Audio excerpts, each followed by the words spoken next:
ونستغفره ونؤمن به ونتوكل عليه ونعوذ بالله من شرور أنفسنا ومن سيئات أعمالنا من يهده الله فلا مضل له ومن يضلل فلا هادي له ونشهد أن لا إله إلا الله وحده لا شريك له ونشهد أن سيدنا ونبينا ومولانا محمدا عبده ورسوله أرسله بالحق بشيرا ونذيرا وداعيا إلى الله بإذنه وسراجا منيرا صلى الله على سيدنا محمد وآله الأبرار وأصحابه الأخيار وأزواجه الطيبات الطاهرات أوصيكم عباد الله وإياي أولا بتقوى الله أما بعد فأعوذ بالله من الشيطان الرجيم بسم الله الرحمن الرحيم إن هذا صراطي مستقيما فاتبعوه وقال نبي الله سيد البشر محمد رسول الله صلى الله عليه وسلم اللهم لا أحصي ثناء عليك أنت كما أثنيت على نفسك صدق نبي الله صلى الله عليه وسلم எல்லாம் வல்ல அல்லாஹுவின் அன்பும் மேலான கருணையும் நமக்கெல்லாம் வந்து சேரட்டுமாக. நமது உயிரினும் மேலான கண்மணி காத்தமுன் நபியின் முஹம்மதுர் ரசூலுல்லாஹி ஸல்லல்லாஹு அலைஹி வஸல்லம் அவர்களின் அன்பையும் ஷஃபாஅத்தையும் பெறுவதற்கு அல்லாஹ் நம் எல்லோருக்கும் தௌஃபீக் செய்வானாக. வல்லாஹ் ரஹ்மான் நமக்கும் நம்முடைய பெற்றோர் மனைவி மக்கள் குடும்பத்தார் யாவருக்கும் உயிருள்ள வரையிலும் உடல் சுகத்தை நசீபாக்கி தருவானாக.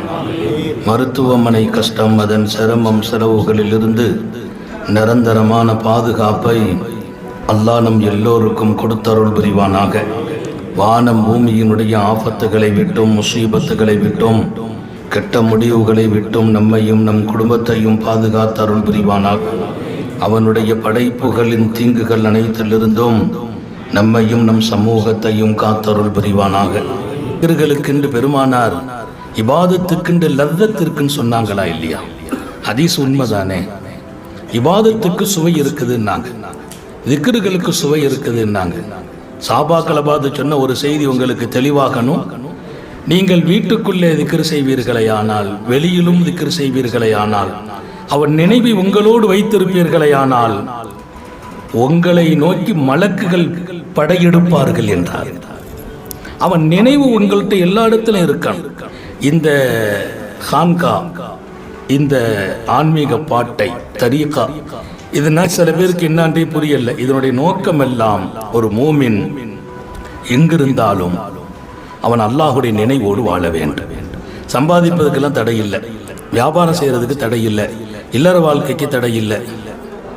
ஆன்மீகத்தினுடைய இந்த வாழ்க்கையை நம்முடைய ஷேகுமாருடைய தொடர் போய் முடிகிற இடம் செய்யுதுன்னு அலியின் கர்ரம் அல்லாஹ் 4 மனைவியர்களோடு வாழ்ந்தாங்க, 17 அடிமைகளோடு வாழ்ந்திருக்கிறாங்க. ஹஸரத் அலி 17 அடிமை பெண்களை வாழ்க்கைக்கு எடுத்தாங்க. அன்னை ஃபாத்திமாவுக்கு பின்னால் 4 மனைவியர்களோடு வாழ்றாங்க. செய்தனா அலியின் கர்ரம் அல்லாஹ் குழந்தை பாக்கியங்கள் பெறாங்க. ஆனால் ஹதரத் முஆவியாவினுடைய தர்பாரில் அலி அவர்களை கொடுத்து எனக்கு வர்ணியுங்கள் என்ற போது ஒரு வர்ணனையை கொடுத்தாங்க. அதை மட்டும் சொன்னால் மஜ்லிஸ் முடிஞ்சிடும், நேரம் இல்லை. அவங்க சொன்னாங்க, இப்படி ஒரு மனிதரை நான் பார்த்ததில்லை, இப்படி ஒரு மனிதரை பார்த்ததில்லை. அழகிய மனைவியோடு இருப்பார்கள், பாக்கியம் நிறைந்த சமூகத்தோடு இருப்பார்கள், சேவைகள் 1000 செய்ய காத்திருப்பார்கள். இத்தனைக்கும் மேலால் அவர்களுடைய உள்ளம் அல்லாவை கொண்டு ஜொலிக்கும் என்பதை முகம் காட்டும் என்றார்கள். கல்ப உள்ளத முகத்தில் காட்டிட முடியும். ஹதரத் அலி அவர்களை கவலைப்பட்டு நாங்கள் பார்த்ததில்லை. கவலைப்பட வேண்டிய இடத்தில் கேட்டோம். அவங்க சொல்வாங்க, நான் ஏன் கவலைப்பட வேண்டும்? வல்லாஹு மஇ, அவன் என்னோடு இருக்கிற போது என்ன கவலை? என்னோடு ரப்பு இருக்கிற போது என்ன கவலை? இங்கே நான் சொல்கிற பாடம், வாழ்க்கையில் சோதனை எல்லாம் இல்லாம மனிதர்கள் இல்லை, துன்பம் இல்லாத வாழ்க்கை இல்லை. சந்தோஷம் என்பது மட்டும் வேணும் என்றால் அது சொர்க்கம் தான், துன்பம் மட்டும் என்றால் அது நரகம். இங்கே துன்பம் இன்பம் கலந்து வரும். ஆனால் இரண்டு நிலைகளிலும் நான் சரியாக இருப்பதுதான் இந்த பாதை கற்றுக் கொடுக்கிற வாழ்க்கை. ரெண்டுலையும் சரியா இருக்கிற. இன்பத்துல சில பேர் ரப்ப மறந்துடுறாங்க, துன்பத்துல சில பேர் அல்லாஹ் விட்டுமே ஓடியே போயிடுறாங்க. இங்கே ரெண்டு நிலையிலும் ரப்போடு இருக்கிற அந்த வாழ்க்கை இருக்குது பாருங்க. இந்த வாழ்க்கையை இங்கே நாம் கற்றுக் கொடுக்கிறோம். அல்லாஹ் நமக்கு இதில் நிலைக்க செய்வானாக. நம்ம சோதிச்சுட்டாங்கிறதுனால நம்ம பாவின்னு அர்த்தமா? அல்லாஹ் நமக்கு மீண்டும் மீண்டும் சோதனையை கொடுப்பதால் நிறைய பெரிய மனிதர்களை சோதித்தான், சாலிகீன்களை சோதித்தான், அவன் அன்பை தேடியவர்களை சோதித்தான், அவன் மட்டுமே கெதி என்று வீழ்ந்து கிடந்தவர்களை சோதித்தான். அந்த சோதனை எல்லாம் அவர்களை மீண்டும் மீண்டும் முடக்குவதாக இல்லை. அல்லாஹ்வுக்கு ஒரு பெரிய இன்பம் இருக்கிறது. தன்னை தேடி வருபவர்களை, தன்னை நெருங்கி வருபவர்களை, தானே கெதி என்று வாழ்பவர்களை கொஞ்சம் சோதித்தும் பார்ப்பான். எதற்கு தெரியுமா? இவன் இப்போதாவது என்னை விட்டும் போயிடுவானா என்று பார்ப்பான். போறது நோக்கம் இல்லை, ரப்புக்கு தெரியும் நான் இதற்கு பின்னால் இவனை சோதித்தாலும் இவன் போக மாட்டான். அல்லாஹ் அந்த கூட்டத்தில் நம்மளை கபூல் செய்வானா? மலக்குமார்கள் கேட்டாங்க, அல்லாஹ் ரொம்ப கஷ்டப்படுறானே, நீண்ட காலமா உன்னை கூப்பிட்டுக்கிட்டு இருக்கிறானே, நீ இன்னும் பிரச்சனை தீர்க்காம இருக்குதுன்னு சொல்லுவாங்க. சொன்னது என் பெருமான். யோசிக்க அதற்கு ஒரு செய்தி நேற்று திக்ர்ல சொன்னாங்கல்ல, லா இலாஹ இல்லல்லாஹ் அடியான்னு சொல்றான். அல்லாஹ்வுடைய அரிசில ஒரு தூணு சத்தம் போட்டுச்சு. இந்த செய்தி எல்லாரும் சொல்றாங்க. அது அமைதி பெறல. அல்லாஹ் சொன்னா, ஏன் அமைதி பெறு? இல்லை, உன் அடியான் லா இலாஹ இல்லல்லாஹ் சொல்லிட்டான், அவனை நீ மன்னிக்காம நான் எப்படி அமைதி பெறுறது? அந்த தூணு சொல்லிச்சு. எதெல்லாம் பேசுது அவன் நினைவில் வாழ்ற போது. அல்லாஹ் சொன்ன பதில் ரொம்ப ஆச்சரியமானது. அட, நீ எங்கிட்ட சிபாரிசு செய்து நான் அவனை மன்னிக்கணும், அவனை மன்னிக்கணும்னு ஆசைப்பட்டு தான் லா இலாஹ இல்லல்லாஹ் அவன் நாவலை நான் வர வச்சேன். நான், நீ என்ன சொல்ற? எங்கிட்ட சிபாரிசு செய்ய போற? அவனை மன்னிக்கணும் எனக்கு ஒரு ஆசை வந்துச்சு, லா இலாஹ இல்லல்லாஹ் சொல்ல வச்சேங்கிறான். நீ யோசிக்கணும், என்னை அவன் எப்படி ஆக்க நினைக்கிறானோ அப்படியெல்லாம் என்னை வாழ வைக்கிறான். என்னை எப்படி உயர்த்த நினைக்கிறானோ அப்படியெல்லாம் என்னை இங்கே அடிபட வைக்கிறான். நான் அடிபடும் போதெல்லாம் உயர்த்தப்படுகிறேன். என்னால் அடிபடும் போதுதான் தாங்க முடியவில்லை. நான் அடிபடும் போது இன்னும் இன்னும் அடிபட வேண்டுமா என்று நினைக்கிறேன். அங்கே நான் பலகீனமாகிறேன். ஒன்றை நான் சொல்வேன், என்னை மீண்டும் மீண்டும் அவன் அடிக்கிற போதெல்லாம் நான் புரிந்து கொள்ள வேண்டும், எங்கோ சிகரத்திற்கு கொண்டு போகிறான் ரப்புல் ஆலமீன். எங்கோ கொண்டு போகிறான். அவன் எங்க கொண்டு போவான் நமக்கு தெரியாது. ஒண்ணு மட்டும் நிச்சயம், அவன் எங்கே கொண்டு போனாலும் நம்மை அழகாக்குவான், ஜொலிக்க வைப்பான். எங்க கொண்டு போனாலும் ஜொலிக்க வச்சிருவான். ஆனால் அதை தாங்குகிற இதயம் என்பது எல்லோருக்கும் கிடைப்பதில்லை. அவனே கெதி என்று வாழ்பவர்கள் அந்த இதயத்தை விட்டும் தூரமாகுவதில்லை. அந்த இதயம் கிடைக்க தான் இந்த பயிற்சி. இது வெறும் இஸ்முதாத்து 2000 ஓதுங்க 3000 ஓதுங்க அப்படிங்கிற பயிற்சி அல்ல. இஸ்முதாத்து ஓதுங்க 3000 2000ங்கிற பயிற்சி அல்ல. இஸ்முதாத்தை நீ செய்ய ஆரம்பிக்கிற போதெல்லாம் ஒன்னு அல்லாஹ் இன்னும் கொஞ்சம் சோதிப்பான். அதற்கு நல்ல போய் சொன்னீங்க, விட்டுட்டு போயெல்லாம் போல தெரியுது. அவன் சோதிப்பதற்கு பின்னால் உன் வாழ்க்கையை அவன் எங்கோ கொண்டு போகிறான். அந்த வாழ்க்கை உன் மரணத்துக்கு பின்னாலும் இந்த மண் உலகம் உன்னை நினைத்து பார்க்கும். உனக்கு துஆ செய்யுங்க, உட்கார வைப்பான் அல்லாஹ்.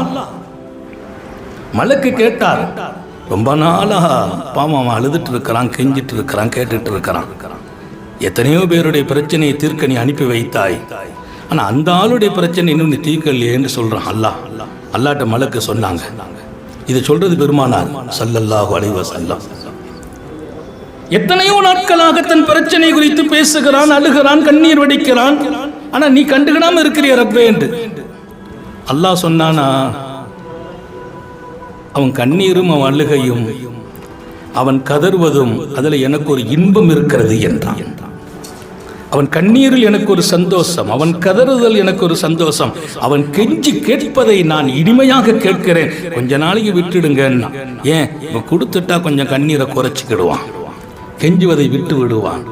ரப்பு எதிர்பார்க்கக்கூடிய அந்த வாழ்க்கை என்பது, அதற்குள்ளே நாம உள்ள வரணும்னா அல்லாஹ்வெல்லாம் அங்கே ஒரு 10 நிமிஷம் பேசிலாம் விளங்க முடியாது. 30 ஆண்டு காலம் 40 ஆண்டு காலம் ரப்பை விளங்குவதற்கென்று மொத்த உலகத்தை விட்டு விட்டு காடுகளில் போய் சூஃபிகள் தவம் இருந்தார்கள் என்ற அந்த வரலாற்று பேருண்மைகள் எல்லாம் நான் புரிகிற போது 30 ஆண்டுல அல்லாஹ் விளங்கிட்டாங்களா என்றுதான் கேள்வி மிஞ்சியே தவிர 30 ஆண்டுகள் தேவைப்பட்டதா என்று கேள்வி வருவதில்லை. 30 ஆண்டுல ரப்ப விளங்கிட்டாங்களாண்டு என் மொத்த வாழ்க்கையும் நான் இழந்தாலும் என் ரப்ப விளங்குவதில் நான் முதல் படியில் மிதித்தேன் என்றார்கள் ஹஜ்ரத் இமாம் அலி. முதல் படியில காலை வச்சிருக்கேன். அவெல்லாம் எங்க இருக்கிறான்? அவன் குதிரத் என்ன, அவன் வல்லமை என்ன, அவன் நம்மோடு நடக்கும் அழகு என்ன, ஒருவரையா கண்காணிக்கிறான். நான் எங்கோ இருக்கிறேன், என் சகோதரன் எங்கோ இருக்கிறான், எனக்கும் அவனுக்கும் எத்தனையோ 1000 மைல்கள் தூரம். இங்கே என்னை பார்க்கிற அல்லாஹ் அங்கே அவனை பார்க்கிறான். இங்கே என் பிரார்த்தனை கேட்கிற அல்லாஹ் அவன் பிரார்த்தனை கேட்கிறான். இங்கே என் சஞ்சலத்தை தீர்க்கிற அல்லாஹ் அங்கே அவன் சஞ்சலத்தை தீர்க்கிறான். குல்லையோமின் ஹுவ ஃபீ ஷான். அவன் ரொம்ப டைட்டா இருக்கிறான் என்று தன்னை பற்றி சொல்வான். ரொம்ப பிஸியா இருக்கிறான் அல்லாஹ். குல்லையோமின் ஹுவ ஃபீ ஷான்.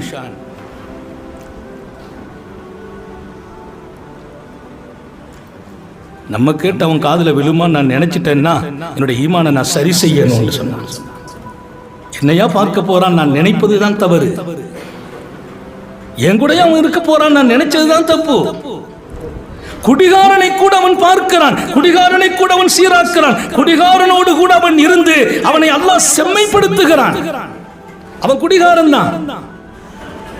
வாழ்க்கையிலேயே ரப்பையே நினைக்காத மனிதர்களை கூட அவன் கூட இருந்து நினைக்க வைக்கிறதுக்காக ஏற்பாடு செய்யறான். அல்லாஹ் சொல்றான், அவன் எப்படியாவது சரியாகணும்னு ஆசைப்படுறேன், எப்படியாவது சரியாகட்டும். மலக்குமார்கள் ஒரு கட்டத்தில் சொல்வாங்களாம், ரொம்ப எல்லை மீறி போறானே, இவட முடிச்சிட வேண்டியதானே. அல்லாஹ் சொல்லுவான், வேண்டாம், இன்னும் கொஞ்ச நாள் பார்ப்போம். என் தாய் நான் முடிந்து போவதை பிரியப்படுவதில்லை, என் தாயை விட எத்தனையோ மடங்கு அன்புள்ள ரப்பா பிரியப்பட போகிறான். அவன் விரும்புகிற வாழ்க்கை ஒன்று இருக்கிறது. அந்த வாழ்க்கைக்கு பின்னால் ஒரு பெரிய ஆழம் இருக்கிறது, அர்த்தம் இருக்கிறது. அந்த வாழ்க்கை குறித்து இந்த சமூகம் எடுக்குமையானால் ஒரு கவலையும் இல்லை. இன்னைக்கெல்லாம் நமக்கு நிறைய கவலை இருக்கு, நிறைய பிரச்சனை இருக்கு. நாட்டு சூழல், அரசியல் சூழல், சமூக சூழல், இது எல்லாத்திலையும் கடந்து பயம், மிகப்பெரிய பயம். நாளை என்ன நடக்குமோ, நாளை மறுநாள் என்ன நடக்குமோ, எத்தனையோ சூழ்ச்சிகள், எத்தனையோ திட்டங்கள், எத்தனையோ நிகழ்வுகள், எத்தனையோ முயற்சிகள், எத்தனையோ போராட்டங்கள், ஒவ்வொன்றும் நம்மை அச்சுறுத்துகிறது. நான் தெளிவாக சொல்வேன், நீங்கள் அவனை புரிந்து கொண்டால் எல்லா அச்சுறுத்தலும் இது என்ன அச்சுறுத்தல் என்று யோசிப்பீர்கள். வல்லல் நபியை பாருங்கள், பத்ருக்களம் அவர்களுக்கு காட்டிய வரலாறை, உஹது களத்தில் அவர்கள் நின்ற நிலையை, அல்லாஹ்வின் தூதர் கந்தக்கில் நின்று பேசிய வார்த்தைகளை நீங்கள் கொஞ்சம் சிந்திப்பீர்களே, ஆனால் அதைவிட அச்சுறுத்தப்படுகிற எந்த நிகழ்வும் இனிமேல் துன்யாவில் நடக்கவே நடக்காது. அல்லாஹ் நமக்கு தௌஃபீக் செய்வானா. இங்கே நான் சொல்வது எந்த ஒன்று குறித்தும் நான் கவலைப்படாமல் வாழ வேண்டும் என்று சொல்லவில்லை, எந்த ஒன்று குறித்தும் நம்முடைய கவனத்தை வீணாக்க வேண்டும் என்று சொல்லவில்லை. அத்தனையிலும் கவனம் இருக்க வேண்டும். அத்தனைக்கு மேலால் ரப்பு இருக்கிறான்ங்கிற நம்பிக்கை இருக்கா, எல்லாத்திலையும் கவனம் இருக்கணும். சம்பாதிக்கணும், தொழில் செய்யணும், வளமான வாழ்க்கை வாழணும். என் பிள்ளைங்களை பணக்காரர்களாக நான் விட்டுட்டு போறதுதான் சிறந்தது என்று உலகத்தில் பேசியவர்கள் முஹம்மது ரசூலுல்லாஹ். உன் பிள்ளைகளை நீ பணக்காரனா விட்டுட்டு போ, சர்க்காரே ஆலம் தர்கா உலா தக்கா ஸல்லல்லாஹு அலைஹி வஸல்லம் சொன்னாங்க, உன்னுடைய பிள்ளைகளை நீ விட்டுட்டு போகணும். எப்படி விட்டு போகணும்? அக்னியா ஹைருல் லக்கா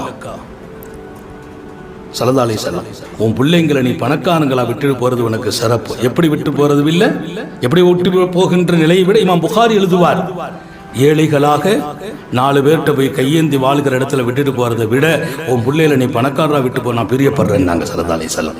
ஆன்மீகத்தில் அவர்கள் பேசிய பேச்சை யாரும் பேசல, அவங்க தொட்ட இடத்தை யாரும் தொடரல, அவங்க வச்சிருந்த இறை நம்பிக்கை யார்கிட்ட இருக்காது. அப்படிப்பட்ட நம்பிக்கை, அப்படிப்பட்ட பேச்சு, அப்படிப்பட்ட இடம் ரப்பினுடைய தர்பாரில். இத்தனைக்கு மேலால் இந்த உம்மத்துக்கு அந்த பயிற்சியை கொடுக்கிறார்கள். இந்த பயிற்சிக்கு இடையே நீ செல்வந்தனாக வாழ்றதையும் நான் பிரியப்படுறேன்னு சொன்னான். இத்தனைக்கும் மேலால. அப்போ இங்க சில பேருக்கு ஒரு பயம் இருக்குது, இதெல்லாம் வந்துட்டோம்னா நம்ம ஃபக்கீரா போயிட வேண்டியதுதான். என்ன செய்ய முடியும்? 24 முறை அல்லாஹ் அல்லாஹ் சொன்னா சம்பாதிக்க முடியுமா? வியாபாரத்துக்கு போக முடியுமா? மனைவியோடு மகிழ்ச்சியாக வாழ்ந்து கொண்டே இருப்பேன். என் கல்வில் இந்த மகிழ்ச்சி பிறந்ததற்கும் என் ரப்பு துணை நின்று கொண்டிருப்பான். மனைவியோடு நான் மகிழ்ச்சியா வாழ்கிறேன். இந்த வாழ்க்கையின் மகிழ்ச்சிக்கு பின்னால் என் ரப்பு துணை நிற்பான்.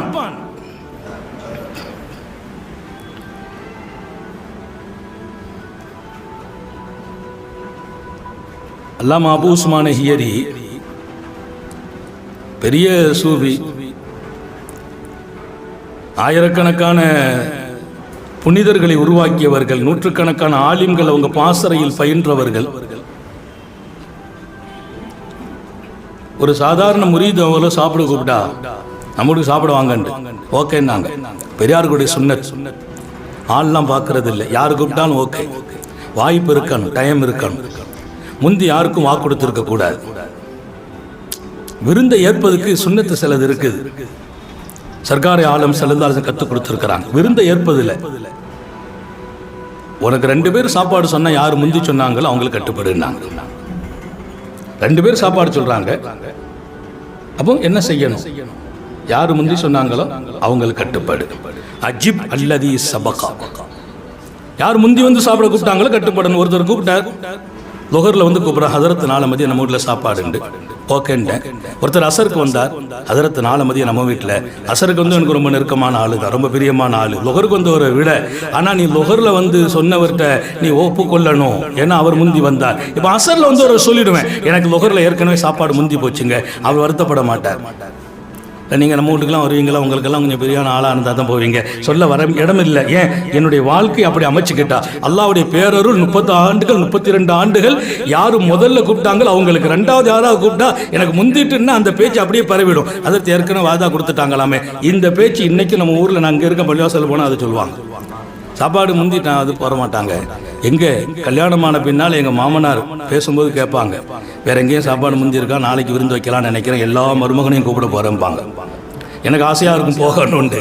ஆனால் நான் சொல்லுவேன், பார்ப்பேன், உடனே பார்ப்பேன், எழுதி வச்சுக்கிறது இல்லை மாமா சாப்பாடு முந்திட்டு. அப்போ ரைட்டு மோனே நம்ம இன்னொரு வாரம் வச்சுக்கிடும். மற்றவங்களுக்கு சொல்கிறதுக்கு முந்தி கேட்டுக்கிடுவாங்க. அவங்களுக்கு பழக்கமாகி போச்சு, இவங்க முந்தினத்துக்கு தான் பதில் சொல்லுவாங்க. இங்கே ஆள் பார்த்து இல்லை, முகம் பார்த்து இல்லை, உறவு பார்த்து இல்லை, குடும்ப பார்த்து இல்லை, முஹம்மது ரசூலுல்லாஹ்வை பார்த்தால் எனக்கு பிரச்சனையே இல்லை, பிரச்சனையே இல்லை. குடும்பத்தில் சந்தோஷம். கடைசி வரைக்கும் எங்க மாமனாருக்கு என் மேல வருத்தம்லாம் இல்லை, என் ஒய்ஃபுக்கு வருத்தம் இல்லை. இப்போ எல்லாரும் புரிஞ்சுக்கிட்டாங்க, அவருக்குன்னு ஒரு வழி.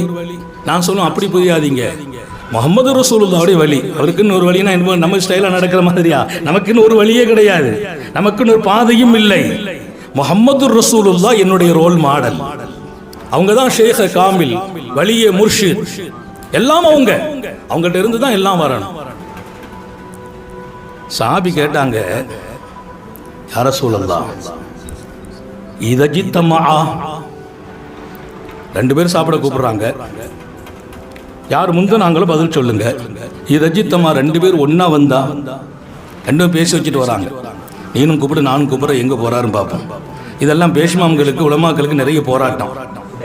நம்ம கூடயே இருந்துகிட்டவங்க தான் இந்த மாதிரிலாம் பிரச்சனை பண்றது. இதஜித்தமா சர்க்காரி ஆலம் இடத்துல கேட்கப்பட்டுச்சு ஸல்லல்லாஹு அலைஹி வஸல்லம். 2 பேர் ஒண்ணா வர்றாங்க, 2 பேர் வந்து கூப்பிட வராங்க, நான் யாருக்கு பதில் சொல்ல? நபிகள் நாயகம் ஸல்லல்லாஹு அலைஹி வஸல்லம் அவங்களுக்கு பதில் கற்றுக் கொடுக்க வேண்டும். யஅதீனி ஹபருஸ் ஸமா, இமாம் புகாரி எழுதுவார், எனக்கு வானலோக செய்தி வந்து கொண்டே இருக்கிறது என்பார்கள் பெருமானார். என்ன கேள்விக்கும் பதில் வந்துடும். அவங்களுக்கும் ரப்புக்கும் உள்ள ஒரு மிகப்பெரிய தொடர்பு அது. யஅதீனி ஹபருஸ் ஸமா கேட்டா 2 பேரும் ஒண்ணா வந்து கூப்பிட்டா என்ன பண்றது? அல்லாஹ்வுடைய ரசூல் சொன்னாங்க, அஜிப் அல்லதி அഖரபஹுமா பாபா. 2 பேர் ஒண்ணா வந்தாங்களா, அவங்க 2 பேரிலும் உங்க வீட்டுக்கு பக்கத்துல யார் இருக்காங்களோ அவங்க வீட்டுக்கு பதில் சொல்லுன்னாங்க ஸல்லல்லாஹு அலைஹி வஸல்லம். 2 பேரும் ஒண்ணா வந்தாங்க, இவரும் வருகிறார், இவர் வர்றார், இவர் எங்க அடுத்த வீடு, இவர் அடுத்த தெருவில் உள்ளவர். அக்கா உங்க வீட்டுக்கு வந்துடுறேன். அவர் வருத்தப்படுவார், என்னங்க என்ன விட்டுட்டு? இல்லை, இவர் எங்க பக்கத்து வீட்டுக்காரரு, இந்த பக்கத்து வீடு இல்லை, பக்கத்து தெரு. இப்படின்னா நீங்க அதுக்கு அடுத்த தெரு, இவர் இந்த வீதி இல்லை, நீங்க அதுக்கு அடுத்த வீதி. எப்படி? என் பெருமான் அப்படி சொன்னாங்க. அவர் ஆட்சேபிக்கவே வழி இல்லை. அக்ரபஹுமா பாபா, இன்னைக்கு விரயம் இல்லை, சாப்பாடு மிச்சம் இல்லை. ஒருத்தருக்கு சாப்பாடு சொன்னா எல்லாரும் ஓகே, 5 பேர் சொல்றாங்க, 5 பேர்ட்டு நான் வர்றேன்னு சொல்லிடுறேன். இதான் பெரிய பலகீனம். எங்கெல்லாம் சர்க்காரை ஆலம் ஸல்லல்லாஹு அலைஹி வஸல்லத்தின் வழிகாட்டிலிருந்து கொஞ்சம் வெளியில போறோமோ அங்க ஃபித்னா ஏற்படும், விரயம் ஏற்படும். இன்னும் ஒரு பக்கம் நமக்கிடையே இருக்கக்கூடிய சந்தோஷங்கள் கெட்டு போகும். யாரு கூப்பிட்டாலும் பதில் சொல்றாரு. யாருக்கு முதலிடம் கொடுக்கணும்? பெருமானார். 2 பேரும் சேர்ந்து வந்தா யாருக்கு பதில்? அபூ உஸ்மான் ஹீரியை கூப்பிடுறார். முரீது கூப்பிட்டார், சாதாரண முரீது. மதியம் நம்ம வீட்டில் சாப்பாடுன்னா சரிப்பான், வேற யாரும் சொல்லல, வந்துடுறேன்ட்டாங்க. கரெக்டாக மதியம் தயாராகி லோகருக்கு முடிச்சு போட்டு வீட்டுக்கு வந்துட்டாங்க. அவர் வாசலில் காத்து நிற்கிறார். அல்லாம அபூ உஸ்மான் ஹியரி மேலே ஏற போகிறாங்க. அவர் ஓடி வந்து, பாப்பா கொஞ்சம் மாஃப் செய்யுங்க, சாப்பாடு அழைச்சிருந்தேன், ஏற்பாடெல்லாம் செய்யணும், எல்லா முயற்சியும் பண்ணேன், திடீர்னு வீட்டில் சோம் இல்லாமல் ஆயிட்டு, அதனால் இன்னைக்கு ஒன்றும் ஏற்பாடு செய்ய முடியாமல் போச்சு, அல்லாவுக்காக மன்னிச்சுக்கணும்னா. சரிப்பா அல்ஹம்துலில்லாஹ், ஒன்றும் இல்லை, அப்படியே திரும்பி போயிட்டான். இவர் இதை கொஞ்சம் முந்தி வந்து சொல்லியிருக்கலாம். காலையில் ஒரு 10 மணிக்கு வந்து சொல்லியிருக்கலாம், பாப்பா இன்னைக்கு ஏற்பாடு செய்ய முடியல. ஒன்றும் சொல்லலை, வீடு வாசல் வரைக்கும் வர வைக்கிறார். வந்த பின்னால் சொல்கிறார் வீட்டில் சோம் இல்லை. அல்லாம அபூ உஸ்மான் ஹீரி வந்துட்டாங்க. அன்னைக்கு கரெக்டாக மகரிப்புக்கு வந்து நிற்கிறார். அப்போ 4 மதியம் நம்ம வீட்டில் சாப்பாடு, 4 மதியம் நம்ம வீட்டில் சாப்பாடு. சரிப்பா, அன்னைக்கு சோம் இல்லை விட்டுட்டார். பாமா 2வது கூப்பிடுறார். ஓகே பண்ணாங்க. நாளை மதியம் நம்ம வீட்டில் சாப்பிடணும்னாங்க. ஓகேன்னாங்க. மறுநாள் மதியம் அல்லாம அபூ உஸ்மான் ஹியரி எல்லா வேலையும் முடிச்சுட்டு வர்றாங்க. அவர் வாசலில் நிற்கிறார், வரவேற்கிறார், படி வரைக்கும் ஏறுறாங்க. ஏறின பின்னால் சொன்னாங்க, அப்போ எல்லா ஏற்பாடும் பண்ண, இன்னைக்கு ஒரு வாய்ப்பு, சூழ்நிலை, வீட்டில் ஒரு பிரச்சனை, உங்களுக்கு கொடுக்க முடியாத சூழ்நிலை ஆகி போச்சுன்னா. சரிப்பா அல்ஹம்துலில்லாஹ். எங்களுக்கெல்லாம் யாராவது சாப்பாடு சொன்னால் நாங்கள் வீட்டில் சொல்லிவிடுவோம், மதியம் சாப்பாடு வேண்டாமா, ஏன்னா விரயமாக கூடாது. வீட்டில் சொல்லிடுறது சாப்பாடு வேண்டாம், அவங்க செய்ய மாட்டாங்க. நம்ம சாப்பிடணும் ரெடியாகி வரும்போது அவர் கூப்பிட்டு இன்னைக்கு ஒன்றும் ஏற்பாடு இல்லைன்னா நம்ம பட்டினி தான் கிடக்கணும், நம்ம பட்டினி தான் கிடக்கணும். ஏன் நாங்கள் வேண்டாம்னு சொல்லியாச்சு. வீட்டில் வந்து போன இடத்துல சாப்பாடு இல்லைன்னா நமக்கு இருக்கிற மதிப்பும் குறைஞ்சி போயிடக்கூடாது. மதிப்பாக சாப்பாடுன்னு சொன்னீங்களேன்னு கேட்டுறக்கூடாது. அல்லாம அபூ உஸ்மான் ஹீரி 2வது நாளும் சரி பரவாயில்லப்பா அப்படின்ட்டு மனசு உறுத்த தானே செய்யும். இது தப்பு பண்ணுறாரு, இதை முந்தி சொல்லியிருக்க கூடாதா. 2 நாள் வந்துட்டாங்க. 3வது நாள் கரெக்டாக மகரிபில் வந்து நிற்கிறார். பாப்பா 4 மதியம் கட்டாயம் வந்துடணும். நம்மள்கிட்டனா என்ன பாடம் இருந்தாலும் பட்டிருப்பான். 4 மதியம் நீங்கள் கட்டாயம் வரணும்னு சொல்லும்போது, என்னப்பா நீ நடந்து கொண்ட முறை சரியா, அழகா, நேற்று வந்தேனப்பா, முந்தா நாள் வந்தேன்னு என்ன நடத்துச்சு, நீ எப்படி நடத்துன, இதெல்லாம் ஒரு நல்ல பண்பா, அதெல்லாம் கேட்கல. 3வது நாள் 4 மதியம் உங்களை அழைக்கிறேன் என்கிறார். ஓகே அல்ஹம்துலில்லாஹ்னாங்க. வந்தாங்க, வீட்டுக்குள்ள கூட்டு போகிறார். மிக அழகான உபசரிப்பு, சாப்பாடு ரெடியா இருக்குது, எல்லா வகையான உணவுகள். சில பேர் 4வது நாள் 3 நாள் பிரச்சனை என்கிறார்கள். அடுத்த நாள் சிறப்பான உணவுகள், மிக உயர்ந்த சாப்பாடு வைத்து விட்டு அவருடைய கரம் பிடித்து அழுகிறார். அல்லாமா அபூ உஸ்மான் ஹியரியின் கரம் பிடித்து அழுகிறார். நான் கேள்விப்பட்டேன், அவங்க ஒரு பெரிய ஷேக், அவங்களுக்கு 100கணக்கான முரீதுகள், கேள்விப்பட்டேன் தாங்களை போன்று இந்த மண்ணில் சகிப்புத்தன்மை யாரிடத்திலும் இல்லை, உங்களிடத்தில் பாடம் படிக்கணும்னு கேள்விப்பட்டேன், அதை பரீட்சை செய்வதற்காகவே அப்படி நடந்து கொண்டேன். தங்களுடைய சகிப்புத்தன்மை என்னான்னு நான் தெரிஞ்சுக்கிறதுக்காக 2 நாளும் சாப்பாடு சொன்னேன். என் மனைவி நல்லா இருக்கிறாங்க, வீட்டில் எல்லாம் சரியாத்தான் இருக்கிறாங்க, எந்த பிரச்சனையும் இல்லை, கொடுக்க கூடாது என்று இல்லை. உங்களை திரும்ப அனுப்பிய போது மனசு சஞ்சலப்பட்டது, வருத்தப்பட்டது, வேதனைப்பட்டது, இன்னும் தனியவில்லை. தாங்களோடு நான் நடந்து கொண்ட அந்த முறை அழகில்லை என்பதை 1000 தடவை உணர்கிறேன். இருப்பினும் தாங்கள் குறித்து நான் கேட்ட செய்தியும் அறிந்த செய்தியும் உண்மைதானா என்பதை நான் நேரடியாக விளங்குவதற்கு இப்படி சில பரீட்சைகளை நடத்தினேன். அல்லாஹு அக்பர். தங்களை போன்ற சகிப்புத்தன்மை இந்த மண்ணில் யாருக்கும் இல்லை. லா தம்தஹனி அலா குலுகின். அவங்க சொன்னாங்க, இல்லப்பா இந்த குணத்துக்கெல்லாம் ரொம்ப என்ன நீ புகழாதேன்னா. அங்கதாங்க அவங்க உயர்ந்துட்டாங்க.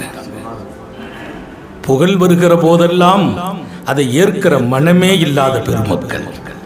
அல்லாஹ் நம்ம எல்லாருக்கும் தௌபீக் செய்வானா. இன்றைக்கு புகழை தேடி ஓடுகிற சமூகம், மதிப்பை தேடி ஓடுகிற சமூகம், எதிர்பார்க்கிற சமூகம். அல்லாஹ் நம் எல்லாரையும் பாதுகாப்பானாக.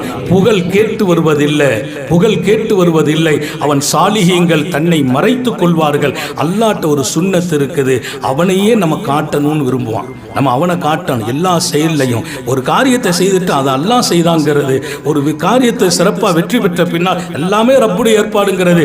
வாழ்க்கையில் நடக்கிற அனைத்தையும் அவன் பக்கம் சேர்க்கணும், பிரியப்படுறான். நம்மை மறைக்கணும், அவனை காட்டணும். அவன் சுன்னத் என்ன தெரியுமா? அவனை மறைச்சு நம்மை காட்டி விடுவான். நீ ஒன்ன மறைச்சு அவனை காட்டணும், அவன் ஒன்ன காட்டிடும். இன்னைக்கு நிறைய பேர் சாலிஹீங்கள் வலிமார்கள் புகழ் உச்சிக்கு போனாங்கன்னா கடுகளவு புகழ விரும்பல. அவங்க அல்லாஹ்வை காட்டினாங்க, அல்லாஹ் அவங்கள நம்மள்ட்ட காட்டிட்டு போயிட்டான். அல்லாஹ் நம்ம எல்லாருக்கும் தௌபீக் செய்யணும். புகழை மட்டும் விரும்பக்கூடாது, எல்லாம் செய்யணும், எல்லாம் ரப்புக்காக செய்யணும். அவன்தான் என் லட்சியம், அவனே என் நோக்கம். இன்ன ஸலாத்தி வ நுஸ்கி வ மஹ்யாய வ மமாத்தி லில்லாஹி ரப்பில் ஆலமீன். எல்லாம் ரப்புக்கு. ஷாஃபி மதுஹப்ல தக்பீர் கட்டணும்னு அதான் ஓதணும். வஜ்ஜஹது வஜ்ஹிய லில்லதி.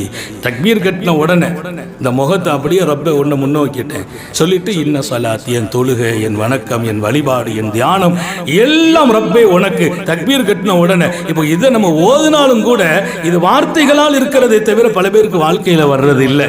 நான் சொல்றேன், இந்த இஸ்திமாவுக்கு பின்னால் என் வாழ்க்கை ஒரு பெரிய திருப்பத்தை சந்திக்கணும். என்னில் நடக்கும் அத்தனையும் என் ரப்புக்காக இருக்கணும். அல்லாஹ் தௌபீக் செய்வானாக. ரப்பையே காட்டுங்கள், அவனால் நான் உயர்ந்தேன் என்று சொல்லுங்கள், அவனால் புகழ் பெற்றேன் என்று சொல்லுங்கள், அவனால் என் வாழ்க்கை கிடைத்தது என்று சொல்லுங்கள், அவனால் என் மனைவி கிடைத்தால், என் பிள்ளைகள் கிடைத்தார்கள், இன்றைக்கு நான் வலம் வருவது கூட அவனே என்று சொல்லுங்கள். அவன் உலகத்தில் உங்களை வலம் வரும் ஒரு பெரிய கூட்டத்தை உண்டாக்குவார்.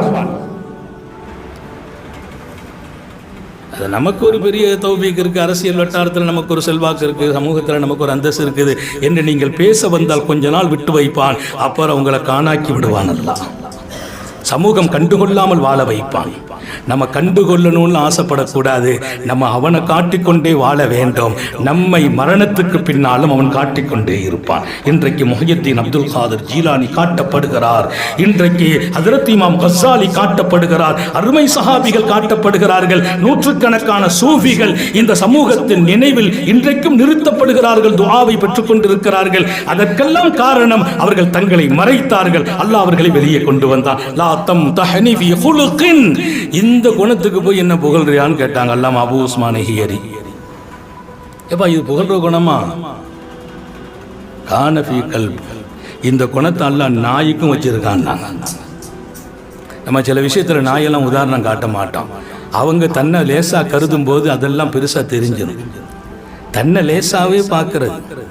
நம்மளை லேசா பார்த்துட்டோம்னா நம்மளை விட பெரியவங்களை நம்ம மதிக்கிறதுலாம் பெரிய விஷயம் இல்லை. நம்மை விட சின்னவங்களை மதிப்போம்.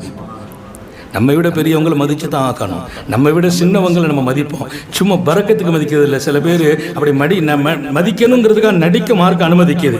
ஆனால் நமக்கு நடிப்பெல்லாம் மறந்து போயிடும். உண்மையிலேயே மதிப்போம் சின்னவங்களையும். எப்போ